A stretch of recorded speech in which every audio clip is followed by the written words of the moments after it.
Good afternoon. No, I don't think. How's everyone doing? Go for it. We're here. Yeah. We're here or we're there? Nelson, are you sharing? Anybody wants to show up, I'll give some cake to.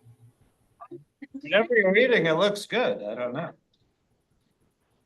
Got some chocolate cake. Chocolate cake. Is it your birthday? It was. Did I Happy what? birthday. I don't know what, but No, everybody, not my birthday, just, it's a present. everybody has a birthday. Whoever is here, yeah. In the year. Yeah. Yeah.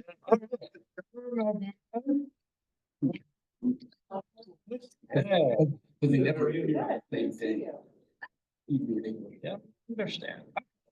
Hi, everybody. I wanted to talk about something that that some of you may know a lot about, and some of you may not know a lot about at all. And that is that the prayer for healing. Full. Healing. Healing. Nisha Berak Lecholim. Prayer for healing. So a recent tshuva, a recent question came to the Committee on Jewish Law and Standards, which is the Rabbinical Assembly, the conservative rabbis group where we decide our halacha, our practice, and our law. And an interesting question came up. And these are from two of my colleagues, two congregational rabbis. And I'm going to show you the question, and then we're going to sort of make our way through some text and through their source sheet. So put it on the screen. Works. There we go. And we'll check with AI later. Yeah. Yeah. Yeah. Ellen Iverson. Yeah. Okay. Yeah. Practice. Okay. So you can see pretty recent, May 18th, 2023. So about 18 months ago, the question was brought, when should a person come off of a congregational prayer? You might know that our synagogue, do you know, our synagogue has a congregational prayer list? Yes, Yes. yes. Let me see if I can pull it right. It's printed every week in our handbook. Yep, right? page and a half, I think. Yeah, page and a half. It's pretty long. It's actually theoretically, it's online too. We'll see if Yep, it is. it is online too. It's online too. So just to show you for, for kicks, right? This is our current prayer lists somewhere here. The answer to your question is simply there are some people who refuse to go off it. Well, not, I'm not gonna ask you for an answer yet. Yeah, I don't actually see the link at the moment, but it is somewhere on this page. I Need to see the handout. Yeah, it's in the Shabbat. So, right, the question is, I want to read the question, if you can see the screen. Yeah, Rochelle. What guidance can traditional Jewish sources offer about when one should not pray for someone who is ill? What about mental, terminal, or chronic illnesses? When should we stop including someone's name in prayer for healing because they have crossed the threshold of illness at all? When should we stop praying for someone's healing because it cannot be reached for weeks? That's a lot, like, this is pretty heavy. I guess I keep bringing heavy things, right? Last week was, donating your body to science, right? This week it's. Nothing from death to illness. Yeah, we're gonna do a brisk next week. It's a good question. Yeah. Right, so this is a lot of questions, right? Question one is, right? When should you pray for someone who's ill? When shouldn't you? Right? Or does the illness or the disease that someone is facing and dealing with, does that determine, are there different prayers or different rules for the prayer, right? Whether it's a chronic long-term, whether they have a terminal illness, whether it is mental and emotional and not a physical thing, right? So these are great questions, right? When, is there a point where you, even though they still may be sick, that you stop praying for healing for somebody, right? Yeah. Is this a problem?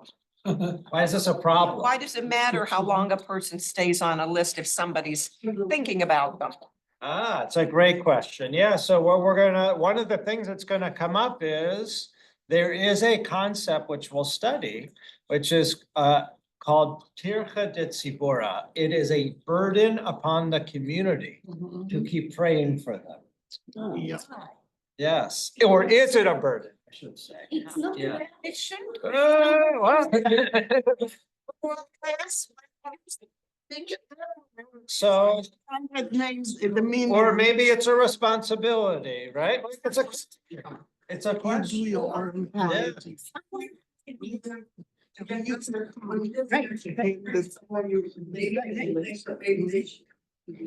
Right, oh, right, so but there's a different questions on the table. Question one is, if they're sick for a long time, then why shouldn't you pray for them for a long time? Question two is, if their sickness is now terminal, or, maybe, is there a point where you don't where you stop praying for healing and you pray for Peace. right, whatever that other thing is, right? And that is gonna be addressed in this, yeah. Should you, That's okay. should you say to somebody, I'm going to pray for you? Ah, Because right. So resentful, there's this other piece too, which is, Wanna be- like, how important is it to let people know you're praying for them? yeah. Some people Right, and don't. actually have you, that's not in here, so, there are a couple pieces of that too. Number one is, right, if there have been studies. There are studies that have been done that people who know that people are praying for them are more likely to improve. That's what the studies show, Yeah. right? But, right, the question is consent necessary? So, They're gonna address this here. Consent to announce in a public place that I am praying for healing for Some somebody, people are private. right? Do you need consent for that person, right? And the burden that's gonna come up is, right? So Gary, when you said it's our responsibility, the question is it our responsibility to pray for our own members? Or what about my cousin who lives in California, who's never gonna come to Cleveland, right? It's my cousin, nobody knows them, nobody's ever met them, nobody's ever gonna see them. Is it the congregation's responsibility to pray for your sick cousin in California? So can I answer that question? Then I do see, yeah, we got some here and I see Bob. Okay. Oh, and yeah, here, The thing of yes. it is that we as a people think of ourselves as community. Yeah.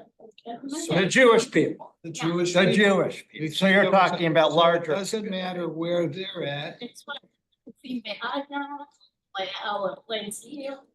Maybe some research, doesn't it? Right, whether praying for people in Israel or this, right? Helena says, right, community is large. We're saying prayers for people in Israel, the hospital. We say prayers for Without their hospitals, permission. correct. We do not all right, maybe like there's one family I'm directly in connection with, so I have their permit, but it's only one. Yeah, I understand. yes, yeah, Nancy, and then we'll get you, Bob. When my son was studying and becoming Orthodox, he said that when they said Mishaberos, it was for everyone. And they didn't ever single out, They never said a name, they just said, and it They wasn't just certain said- people. That's right. That's what they, let me get Bob, because he's been waiting. Bob, you unmute yourself. I think I did. My question is, what harm is there in doing it too long? What harm is there doing too long? There's a benefit for doing it. And if you do it for too long, who did you hurt? Yeah. So, like for minion, they want to go and eat. so, right, I mean, right, there are a couple of things that we're gonna do. One is, right, this idea of a burden, like, our services are long already. And they are. Our services are long already. You might know that rabbis hear a lot about how long services are. Each one of us has a couple people that we're praying for a long period of time, right? Right, even, right, we're a 900 family synagogue, thank God, right? And we get 100 to 200 people in services Saturday morning, right? And if 60 or 70 of them have a couple names, right? It takes a long time. So at what point, and we're gonna look, things are actually done in services in specific ways so that it is not a burden on the community. Right? Because some people will stop coming to shul if it's too long, right? And we want people to come to shul. And there's a second thing that they're gonna talk, I'm like getting everything that they're gonna talk about, but there's a question is, do we see the Mishaberach prayer as like a magic spell? And there's a fear, right? That we keep this name on because it's some magic spell that this person's gonna be cured at some point. Right, so it's a balance, right? Do we believe it's a magic cure? No. No, so I'm telling you, they address it in here. I gotta find, it says it somewhere. Rabbi? I'll show you. Depends on the person. Yeah. First of all, thank God we now go around the room, so that saves some time. But in some Orthodox schools, people, at one time, they didn't even go and do it. But now, everybody gets up at the same time, that who wants to have it, and they say their own names, nobody hears them. That's why with the meeting. But, I mean, just people with their names, and I told you, people, hey, you know, this person is saying this name, something's up. And, so that would be one way of cutting the time. We just say it to ourselves, and nobody else has to hear it, that's one thing. Or the first time you can say it, you know, if someone's just in the hospital at that time. I will never forget the time that a 12-year-old was at Bethel, in some B'nai, and we had them come up or say the name of the sick, and her mother had, I don't know what she had, she was very, very sick. And this 12-year-old was not exactly what you call, you know, religious or anything. She was very moved by that. It had a very deep effect on her. Then we had some other people, older people, and you know who it is, who after 5 years would not let you take the name off, because this was good luck. This was exactly. We have some people who have been in my 24 years here. I've had some names, I've had some people that have been on the list for probably 24 years. Right, so that's where this question, I'm not saying right or wrong, that's where this question of magic spell. It's working, they are still. Some of them that were there a long time are not. And I say about it, you don't have to inconvenience anybody. My lists are very long usually because everybody knows for my Israeli gang who are secular, they don't come to shul. They know I'm the only one who comes to shul. Oh, no. Whenever they are sick, they always give me a call. Can you Mhm. please? You're not the only person, so obviously as rabbis, when I know there are other people in the synagogue who are the conduits. Who get the calls, who, right, that they have the list. Yeah. So that, we're gonna get there. That we can say quietly, nobody needs to hear it. And we do it, Ipa, Shmipa, whatever you want. But we can do it. Say that, Yeah, yes, as a physician, yeah, say that. yeah, okay, good, yeah, you're hitting all the things we're gonna talk about, all right, Nina, and then let's look at some sources. Sure. A Let's plus, actually study some a Torah, plus yeah. that I find, when people come up and then you repeat the name Yeah. nice and loud. Sometimes it's very helpful because I'll hear a name of a congregant, they didn't know, that they were ill. So for community wise, I think that's one plus. Now, I don't know everybody's Hebrew name. Yeah, now that's That's why they that's do it. potentially an issue of consent, And that's right? If we're right. literally announcing to the congregation, this person is sick, yeah, right? I don't know, Yeah. it's a question, right? Currently, we do not ask for consent. Like, if Nina calls me to say, like, I heard this person is sick, and I put their name on the list. We put their name on the list, But Right. you do when you know a person's sick, ask them for consent when you know them, like you asked me. Yes, if I Okay. know a person, right, if I'm personally in contact with a person, I will ask. You did ask me. Ever had anybody who's on the list call you and say, Take me. off yeah, I this. didn't want my name said, I didn't want it announced? Maybe, I don't know once it's out there, but we definitely have people who I know who are ill, who do not want their Yeah. name on the list. I know people who want their name only in Hebrew as opposed to English because they think that people Nobody might. will know.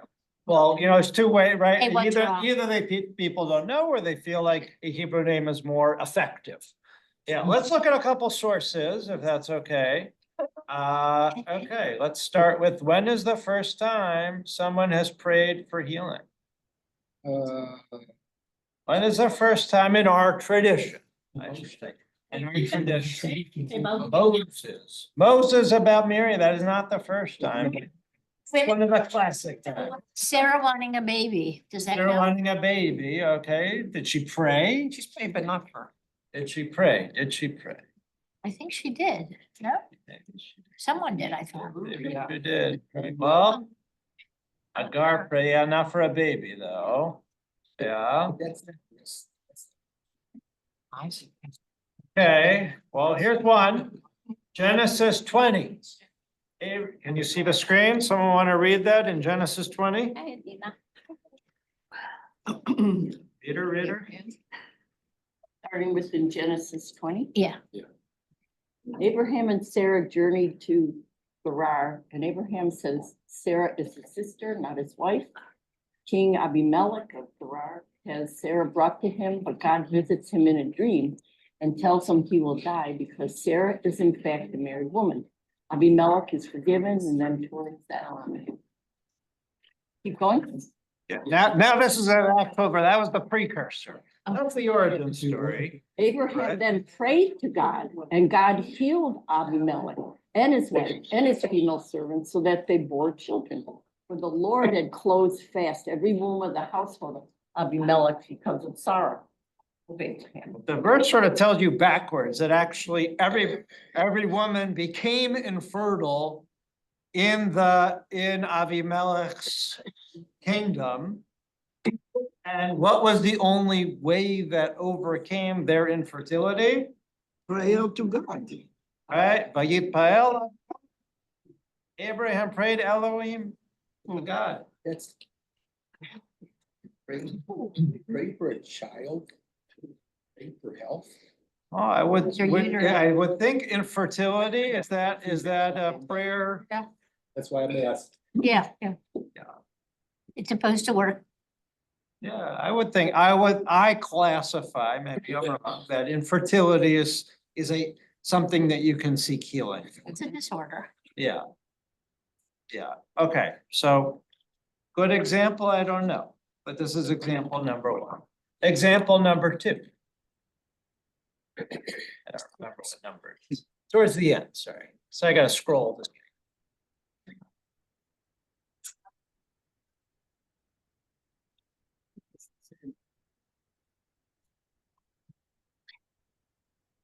Paper, here we go. All right, a little later. Okay, you can tell me, maybe I'm wrong, right? Someone wanna read this? There's two verses, there's this and the next one. I keep reading down on behalf of his wife, because he was there. Shem responded to his plea, his wife would back up. All right, keep going. Child struggling in her womb, she said, if so, why do I exist? Struggling in her womb, she said, if so, why do I exist? She went to inquire. Okay, I don't know if that's prayer or not, right? If you remember the story, Isaac and Rebecca is pregnant with twins who become Jacob and Esau, right? She was barren.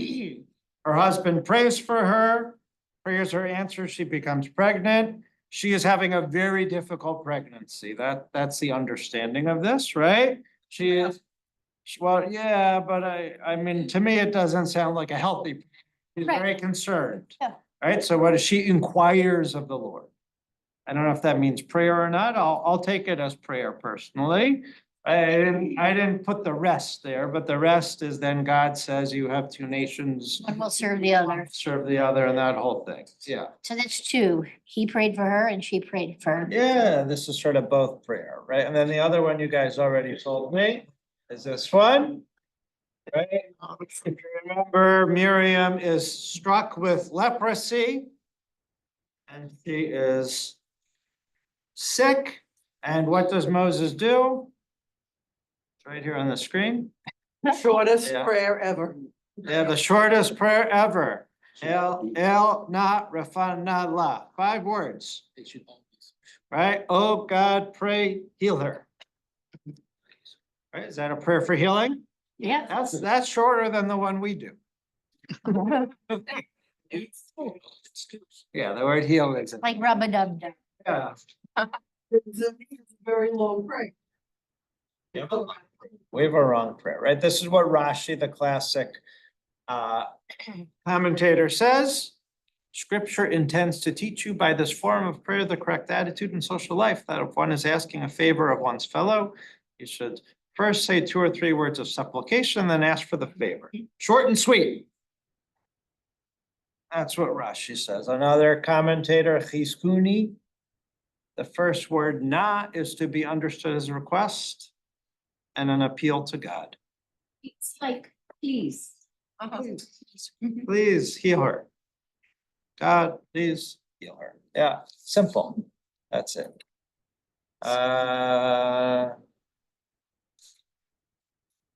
All right, same thing. Yeah, you needed to this says he needed to verbalize it. You need to actually say a prayer out loud in order for it to happen.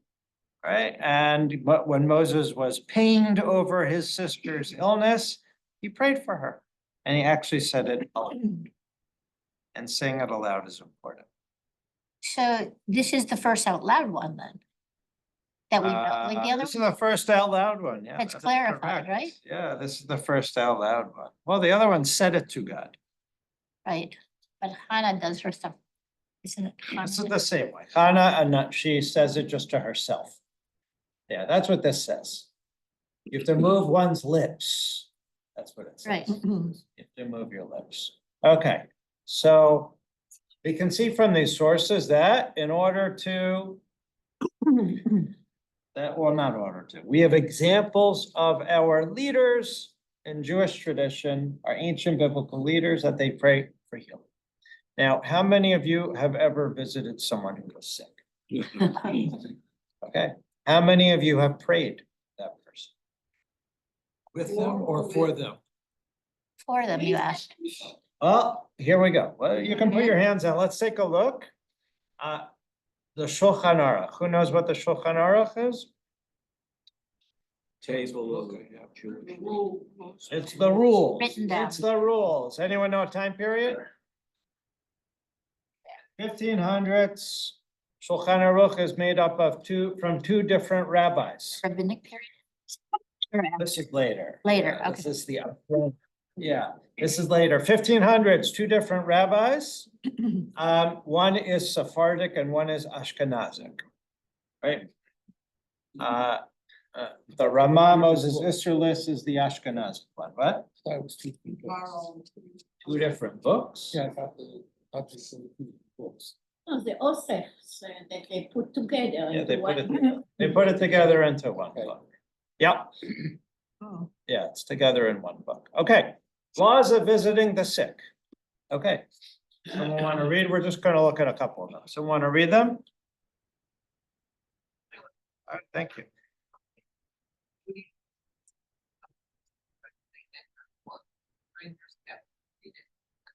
The sickness overtakes him, both may enter or fit.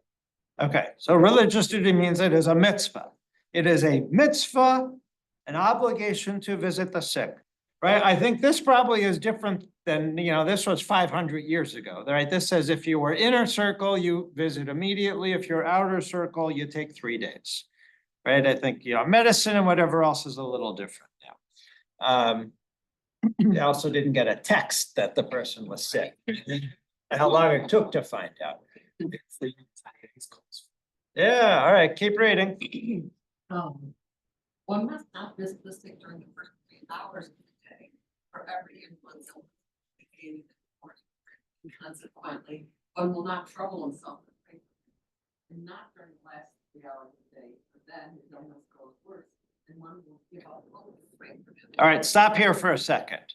It's really interesting, right?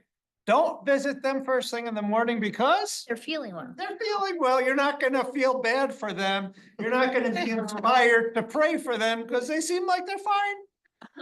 And don't go the last 3 hours of the night because They're beyond. it's been a long day. They're exhausted, right? You're gonna think they're like ready to, whatever. It says, You might not. You give up hope. Right? So you got like, you can find the right moment. So what is actually the important piece of this, as many of them is, one of them is, right? Right? You should find the right time to visit. Yeah. And find that sweet spot between them feeling 100% fine and them feeling being in agony. Yeah, so don't stay. In the doctor's. And the morning that, yeah, that's. it's only in the hospital. That's yeah. only in the hospital, yeah.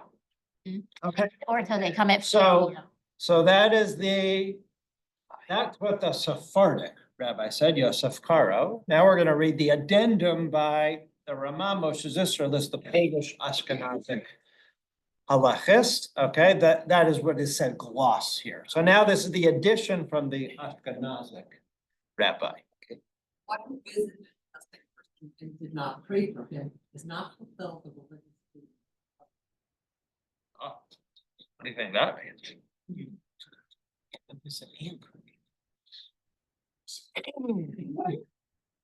It's the religious duty in this part rather than just the visit. I mean, is it, the religious has to do with the prayer?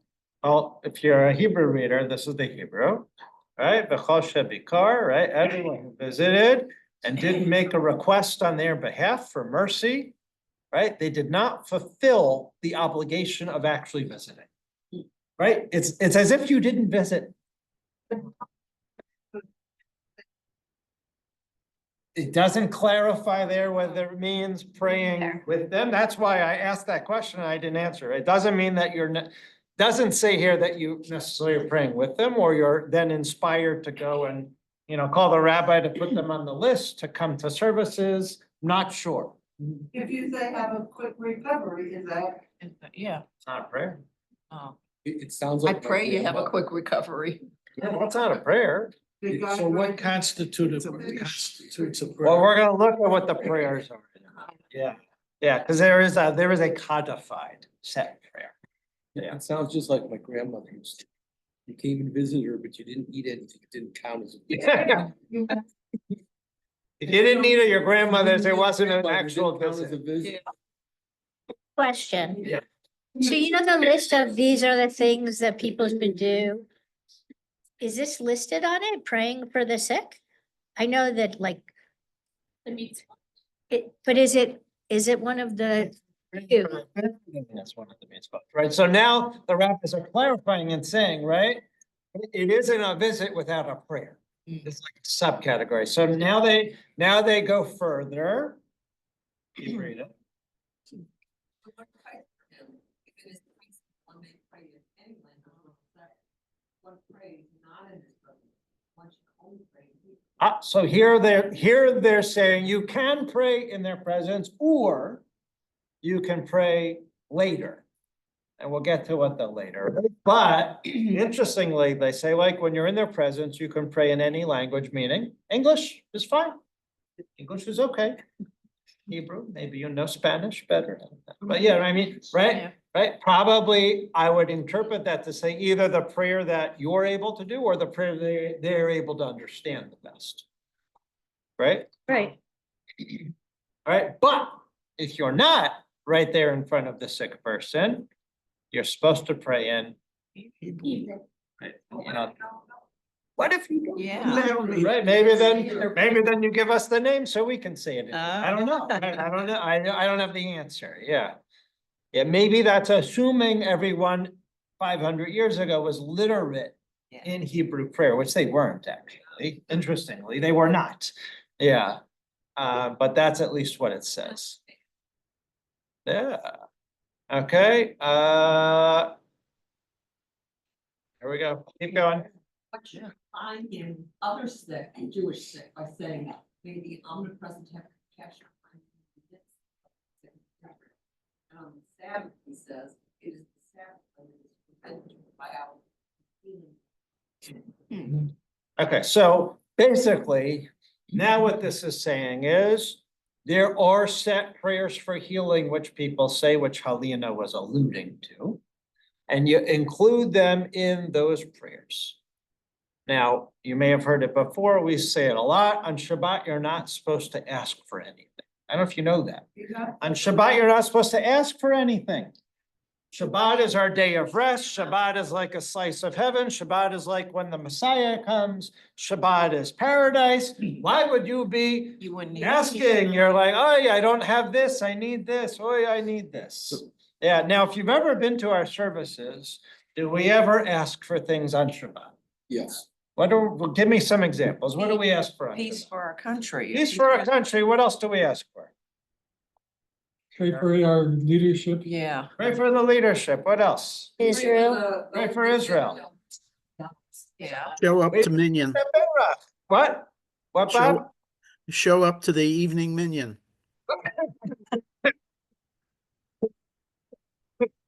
Yeah, that is an ask. Yeah. It's for a lot of things. Yeah, so, right, like, this is one of these, I don't know if the right word is parents or whatever, like, yeah, you're never supposed to ask for anything on Shabbat because you're supposed to be fulfilled. That is your day of fulfillment. And yet we ask a lot. It's a conundrum. It's a conundrum. So what they say is you actually add this line, which is the end, right? On Shabbat, it's forbidden to ask for anything. But I'm asking for this, yeah. It sounds like those times when you're not supposed to do a eulogy. Yeah, when you don't do you say, right, when the Rabbi gets up, today is a day when you're not supposed to give a eulogy. yeah, A day when you're not supposed to be sad, right, yeah. so here's a eulogy. That's what it is, like, what are you not, I mean, yeah, and what are you not gonna do? So now we'll get a little bit back to the truth. Any comments, thoughts before we went through a little bit of these things? So if you're damned if you do, and you're damned if you You're don't. damned if you do and you're damned if you don't. Yeah, sort of like that, yeah. Better you do. Nelson, yeah, Nelson.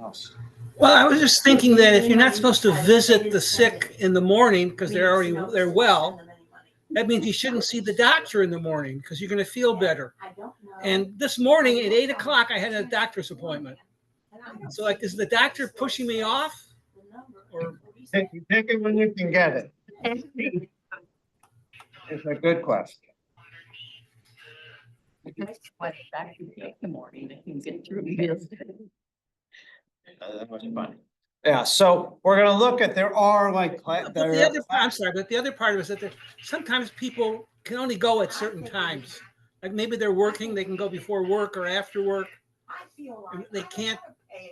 Is that all right? Yeah, we're gonna mute you because we're getting feedback. Thank you. Rabbi. Yes, the rabbis are giving you practical guidance, right? If the only time you can visit, trust me, rabbis, sometimes like the only time I can visit is really early or really late, right? So yes, it is more important to do a personal visit, even if it's not in that time period. They're just saying in general, this is more, I take it more sort of mindful advice, right? Don't think, if the person looks amazing, I mean, they are still sick, right? Like, don't think that. Or there are times when I visit people and they're having a horrible moment in the hospital, right? I'm concerned about them, but that might not be indicative of their actual larger health, right? I just sometimes visit people in bad moments, right? Oftentimes I will call their family then and say, I just want you to know, I visited, I think they're doing okay, but I'm concerned because when I was there, they were having a lot of difficulty. And I just want to make sure you're checking in on that. Yes. So there's a lot of this is discretionary. You have to be able to evaluate the That's what you're saying, but essentially, you have to evaluate the situation. Now, all of us are not that skillful. Correct. Yeah, now visiting the sick, so it is a mitzvah to visit the sick and it's a skill. Yeah, so we've had times where we've had sort of groups of congregants visiting people in different nursing homes or different places, right? This takes training. And there are national groups that do training for hospital visits or Bikur Cholim, right? If you're do that here, you actually get trained because both there are all these intricate laws of what to do. We didn't even go through everything you're supposed to do. You actually, I skipped, but there's a thing that says you're actually supposed to stand in a certain place by the patient. Oh.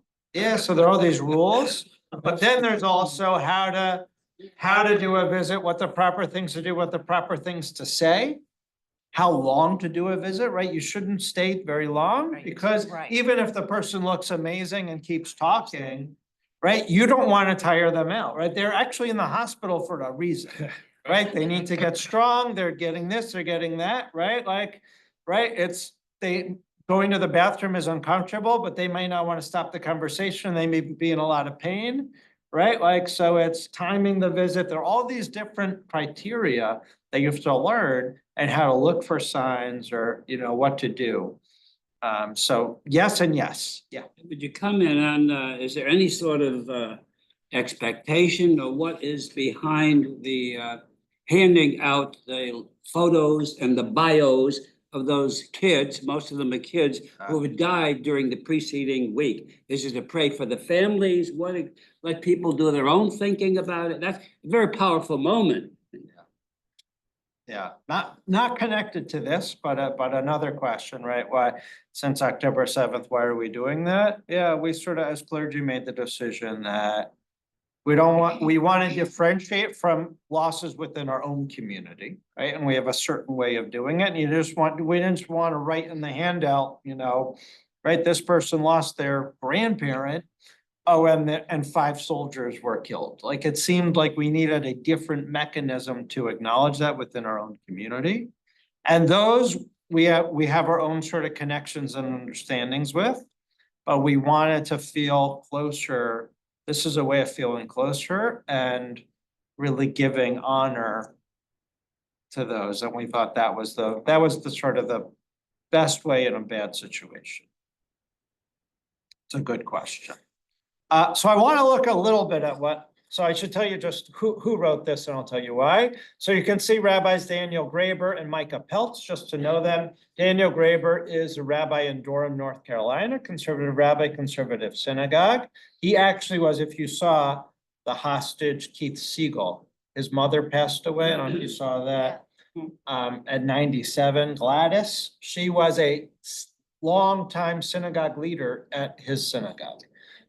Rabbi Micah Peltz is in Cherry Hill, New Jersey, similar synagogue to ours.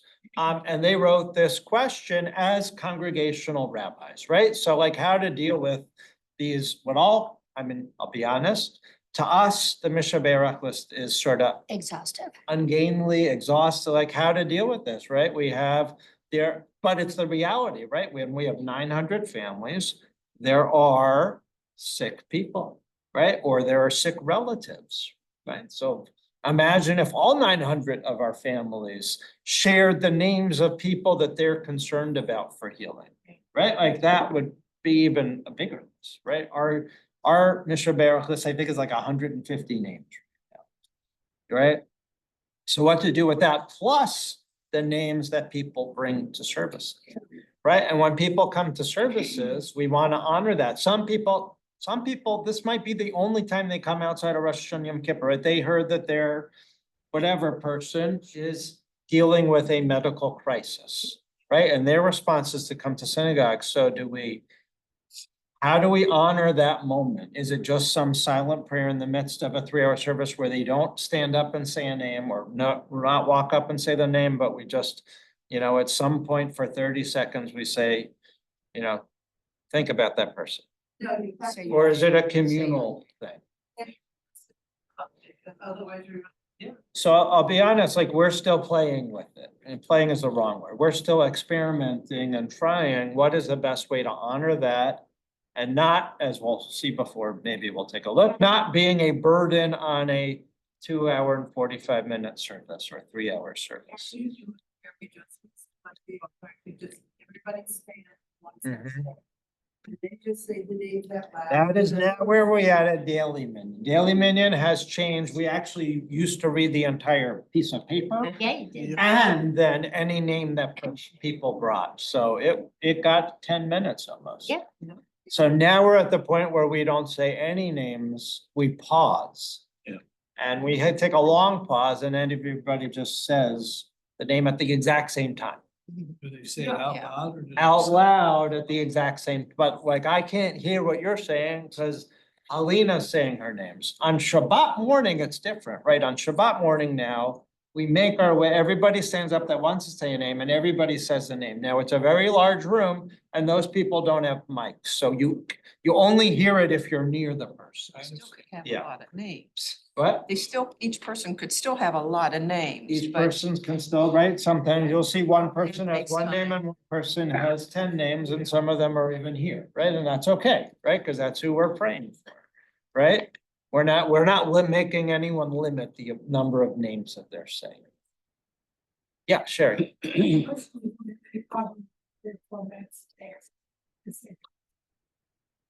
Yeah.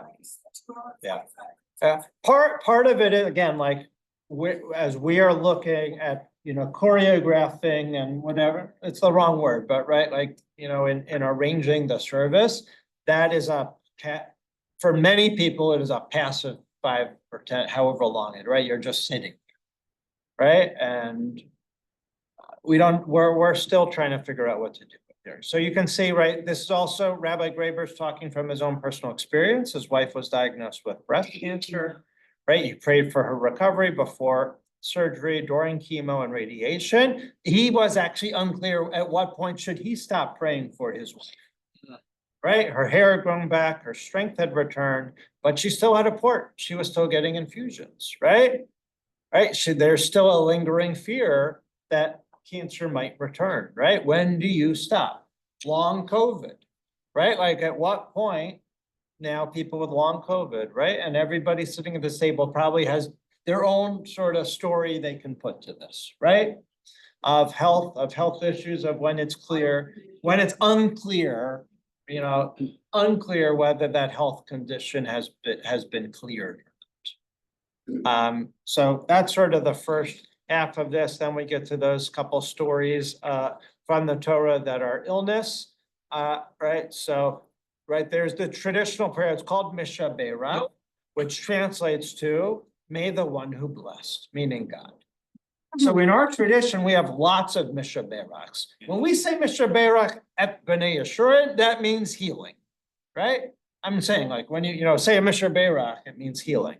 But we actually have a lot of Mishaberachs. If you're here on the high holidays, if you noticed after every Torah reading, the person who gets that honor gets a Mishaberach. That's a prayer, right? So that is the same beginning where it's Mishaberach, right? And there are other prayers also that fit into the context of Mishaberach prayers. So it is a type, it is a category of prayer said during a Torah service. There are other prayers too that are Mishaberachs, like when we bless people for an anniversary or a this or that, those are technically Mishaberachs Baby also. blessing. Right, a baby, yeah, that's a little different, but it's during the Torah service, but it's not phrased in the same way. So this Mishaberach that we say for healing is in the context of a larger type of prayer, which is recited during the Torah reading. Okay. Right, so the question is what to pray for. So if So they've Tim said said- Gomel, can you quit? Oh, if you say go, that's a different type of prayer, right? Okay. There's a prayer called Gomel, which is a prayer for Surviving something. surviving something. Yeah, I don't know, I don't know if that's the conclusion you're saying? Yes. That's what I'm asking. I'm not saying I'm asking. Gomel is, it's subjective. Right, because Gomel is surviving a car accident, Gomel is surviving a long trip, Gomel is surviving a surgery. Traditionally, after childbirth, a mother says it. Yeah, I'm not sure. That's a no. It's not a no, I'm not, it's an I'm not. It's not a yes. Yes, yeah. You can't, in the Mishabera, reference to healing of the goof and the neshama. Would you comment on the neshama part? Yes, so we didn't actually look at the text of the prayer yet, which I'm trying to find here. So. It's the last thing. Here we go. I will show you the. Right, so they're actually, so in this teshuva, which you, if you want, you can Google it, find it, right there. They, in the appendix, they add a couple prayers. So they suggest that maybe there are times, given health situations, that the prayer shouldn't be a general prayer for healing. But maybe what the person needs is a prayer for persistence. This is the translation. Who wrote it? This woman wrote it, Rabbi Julie Pelt. It's Hebrew and English, right? What, can someone read it and then we'll try to understand what the prayer is actually for? May the one who blessed our fathers and our mothers bless. Blank, yeah. Daughter. Yeah. Strengthen her heart and raise up her hand with the blessings you gave to Yoav, to Yaakov, Yonatan, David, to David, Daniel, to the prophet, to Tamar, mother of Peretz. and Sarah. Yeah. I'm sorry. To the That's daughter- okay. To Tamar, daughter of David, to Miriam, the prophetess, and to Naomi. May God give speedily. No, grace, give him Give her. her grace, compassion, and loving kindness, love, harmony, peace, and companionship. Speedily, Adonai, our God, hear our voices, take up our prayers, and watch over her life, force, spirit, and soul. With respect to your power and your loving kindness and your great compassion, behold, we say to him, her, be strong and of good courage, spread over us all your shelter of peace, and let us say amen. The word healing is not in there. No. Right, so this is when you've shifted from healing to, you know, Strengthening. Continued support. I mean, to me, I think that this is for, this is, yeah. How about the family who are suffering? I think this is when it's their healing is not possible. Ah, I think this is when healing is not possible. This is when you shift your prayer. Right, to say, let's not heal, let's be strengthened. Comfort. Yeah, comfort care. But it's too long to say. It's too long. Too long. Privately, but I mean, to say this every week, it's a mouthful. I don't know, you just told me 30 seconds and Sherry told me 6 minutes ago. Just to show you an example, this is a prayer for mental health. Right, so I know Elliot or somebody asked me about, right, we didn't look at the traditional Mishabara, which prays for healing of body and soul or spirit, however you want to define nefesh. Right, so this is one specifically for mental health. You want to read it? So Judy, you want to read it? No. Right, well, I'm not right, they're suggesting, but the question is, at some point, is it not healthy to give someone hope when there is no hope? But isn't there always no, room for hope? No. It's so Jewish. I mean, I have seen a couple miracles in my time here. A couple, I've seen a couple, literally, I have seen some. Right, and I've seen a lot that works, so. Right, I don't know, like, what's the healthiest thing in that moment? Right. Is the healthiest thing to embrace the reality? Right, it doesn't say, that prayer didn't say, and die, No, right? Yeah. no. Right, the prayer says, be courageous, be strong, be persistent, Have right, grace. with strength, right? Live with blessings, doesn't say it's over. Right, watch over their spirit and soul. You know, we talk about illness in certain senses, generally speaking. But, you know, alcoholism is an illness. How do you define Yeah. the difference between an illness such as that, a mental illness of a different nature, other than a physical ailment? I mean, we're so sophisticated now. Yes. Now, when they were perhaps writing it, the original intent, it wasn't such sophistication. Yes. Is that not true? Well, and that's why they're suggesting these alternative, right? So this one's just about mental health. I'll read it quickly, right? May God bless our ancestor named us Israel, for you have struggled and striven with divine beings. Bless and heal those among us who struggle with mental health.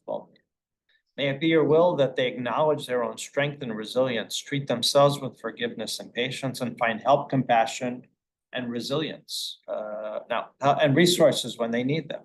And may God grant those of us who aren't experiencing mental health the strength, resilience, and capacity to listen without judgment and with intention, the ability to notice when others are struggling. May it be your will that we create communities that accept, uplift, and support those among us who are struggling. What do you think? It's lovely. That's good. It's beautiful, right? And we know people that this could benefit, right? Right, and maybe they don't need that traditional, which we haven't looked at yet, prayer for healing, right? In the Luxembourg for the high holiday. They have that prayer for Easter, okay, people who don't get along with the parents have died. Yes, And then, abusive parents, what? I mean, sometimes- yeah, sometimes not abusive, that's how it's. But. Then, prayer, like even for Easter, Yeah. you just choose. Choose your own. Saying a prayer for healing. Here, you have a list, pick the one that. Yeah. That appeals to you and say it quietly. And this is another example of terminally ill, written by a colleague and friend of mine, Rob Scheinberg, if you want to look at the screen, right? God, who is the healer of broken hearts and binds up wounds, may God watch over this person during this period of need. May God bestow mercy upon them, send from heaven the blessings of peace, tranquility, quiet, and security. May they achieve a healing of soul, strengthening of spirit, right, with all the others who are ill among the nations of the world. May God strengthen all those who are taking care of their needs, as well as their family whose souls are bound up with them. Pray that healing is at hand. Beautiful prayer. Beautiful prayer. And in fact, we didn't say this yet, but this is what we started with, never got to, what Helena was saying. In the weekday Amidah, which is our core prayer, the Shmona Esrei, there is a prayer for healing, which we say every day. Yeah. God heal us, or Rifa'eni. God heal me, right? Bring me healing, or bring us healing. And then there is an insertion. You can insert in that period any name of any person you're praying for. Yeah, that's good. So that is what Helena was saying, right? That there actually is a moment within our service where you can have a personal moment and say it. And Rabbi Scheinberg wrote a version of it. This is the version just to stick in that daily prayer, the shorter one at the bottom. Rabbi, isn't it true when you go to visit someone who is ill, your presence actually can take away, and I don't know what the percent is. I can tell you, yeah. Right, so the rabbis say, you visit a sick person, when you fulfill mitzvah of Bikor Cholim, visiting a sick person, you alleviate 1/60th. It's a 60 of again. their 1/60th, 1 over Yeah, like in 6, kosher. 60th of their illness. Yes, that's a very important number for the rabbis. But I will say if 60 people visit them, They don't give. that doesn't mean, because It's covered. it's, yeah, it's sort of, it's a gradual thing, but, right, if more people visit them. right, It's 1/60th of what's left to hear. What's left. Yeah. Yeah, so, right, one You fit in sixtieth there. is a very famous number for many reasons. The most well-known is, Your suit. the most well-known is kashrut, right? If you mix up and you are, the big example is, right, you're cooking cream of mushroom soup and you're eating a pastrami sandwich while you're doing it. And a piece of pastrami dribbles and falls into the cream of mushroom dairy soup. Is everything treif? Right, because your pastrami is literally in the cream of mushroom soup, It's right? So if it's less than, if the 150. piece of pastrami that fell in is less than 1/60th of the volume of the pot, and you can't fish it out. This is like assuming you can't like reach in quickly and find it and get it out of the pot, right? It's as if it's not there. It didn't exist. Now, this is only accidental. This isn't like Bubby's secret cream of mushroom recipe says a piece of pastrami. That is intentional and not it's all accidental. So, right, the idea is that 1/60th is an amount, but in the end, it's like how real is it? What could be the name? No, it doesn't, right? The other thing is they say dreams are like 1/60th. Forget, there's also a thing. Even a phone call, even a card.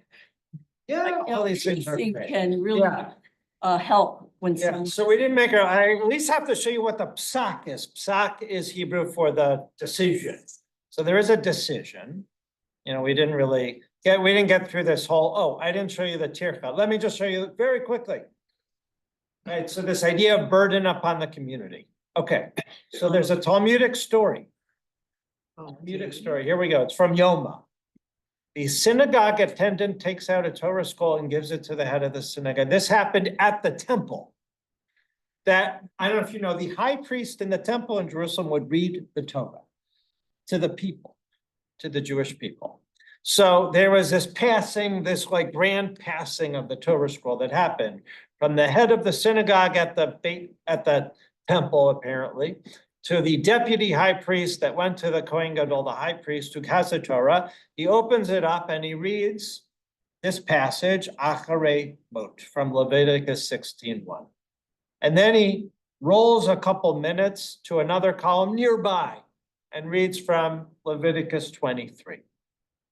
And then he closes up the Torah and reads a third section from Numbers, which if you've ever rolled Torah, that takes about 5 minutes to roll, maybe 3 minutes to roll to. In the Holy Temple, when they had to read 3 sections of the Torah and one wasn't close, they wouldn't take the time to be a burden upon all the Jews gathered there to find the right spot, and the high priest would read it from heart, not from the Torah. Oh. Right, that's what it says. That was the Mishnah. The Gemara says. Spot. Right, here in this case where it's permitted to skip, the delay caused is of such short length that the translator will not need to conclude, but. Spot. Oh, I can't find it. Yeah, I didn't find it. Oh, here we go. Out of respect for the community, meaning it takes too long. So the question is, with this whole thing is, does the Mishnah Berach take too long? Or is it our responsibility to pray for everyone for sure? So here's the psak. Number one, individuals recovering from illness can consider themselves healthy. Right? They make your own determination. Right? And therefore no longer in need of prayers. Nevertheless, we should include whoever asks us in prayers. We may pray for who think need, right? So we don't have to be that like specific about when someone needs a prayer or doesn't need a prayer. An individual can decide for themselves, or you can sort of decide for them. Number one. Number two, a person must give consent to be included in communal lists. That consent must include whether that person's name should be said in Hebrew or English and their relationship to a member of the congregation. If the sick person is unable to give consent, then it can be granted by a loved one or friend. Otherwise, the privacy of the person must be respected. I will tell you what we currently do. If someone gives us a name, they are on our list for 1 month. We check in after a month to see, do you still need our prayer? We have our own sort of private list, which actually has the relationship. Every person on our list, we actually know who that person is, or at least like it's Yeah, whose who asked? cousin, Yeah. right? So we know who to add, and that's just a name. Right. Right? Number three, it's appropriate to include those with chronic or mental illness in our communal Mishaberach prayer, right? So that's your answer, Elliot, which we didn't get to, right? So it's not just physical health we're talking about. But that's unlimited, or do you limit it to? Unlimited. Mishaberach prayers have been composed specifically for them that might be better. One may recite a Mishaberach for one who's terminally ill, but it might be advisable based on the situation instead to pray for that person's family and their needs, and not necessarily their health. A community should determine a fixed time to reset the communal list, right? That's where we have our 4-week window. Some people tell us already, like, I need 3 months, so we also do that. So I will finish talking. Any comments, thoughts, questions?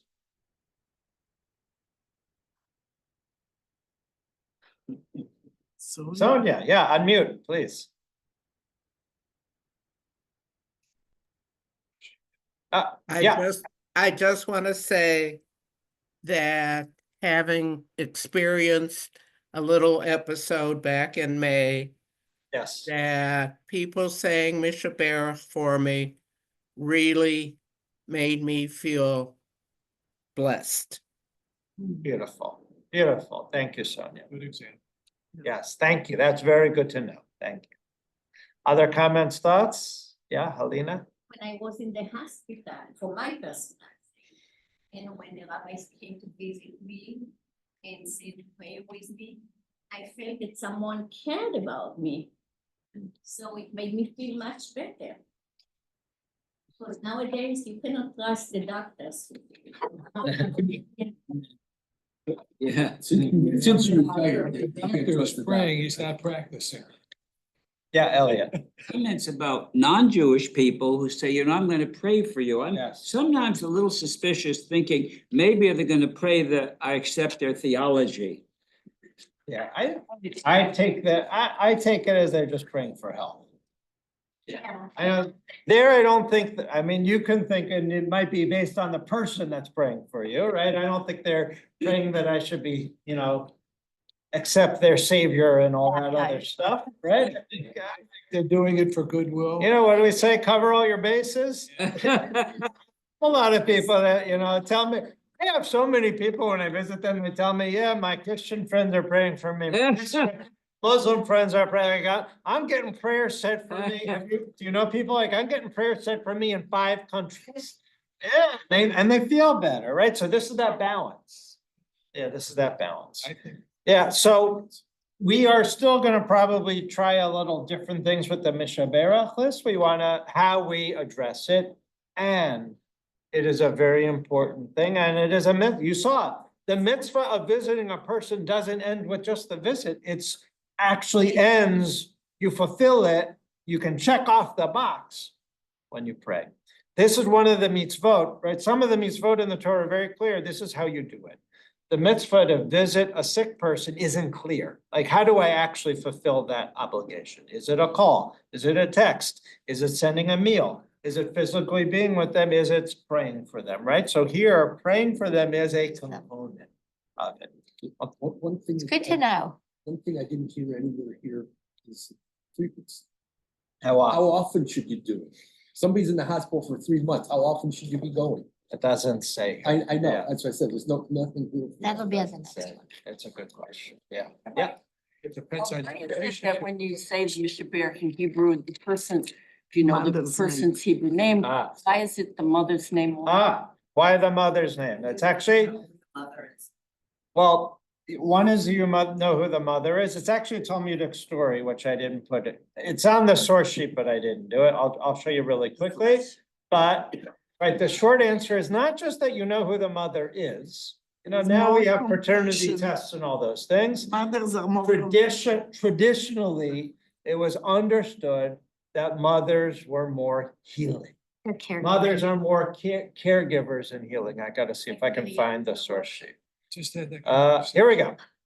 So actually, there's a famous rabbi in the Talmud named Abaye. And Abaye actually quotes his mother a lot in the Talmud. He loved his mother, and his mother was very wise, so he quotes his mother a lot. So in one of the things where he's like going, and this is what my mother taught me, and this is what my mother taught me, right? It's this line. Abaye said all incantations, and we can say this to blessings too, are said using the name of the mother. Right, so it's based on actually that line, because Abaye said this in the Talmud, right? And there's this traditional idea that mothers are more healing. Thank you for learning with me. Rabbi Jacobs is teaching the next 2 weeks. And then I think we're teaching the week of Hanukkah. I'm not sure if we're teaching that on January 2nd, the day after New Year's. That one I'm not sure, but we are doing every day in December. Yeah.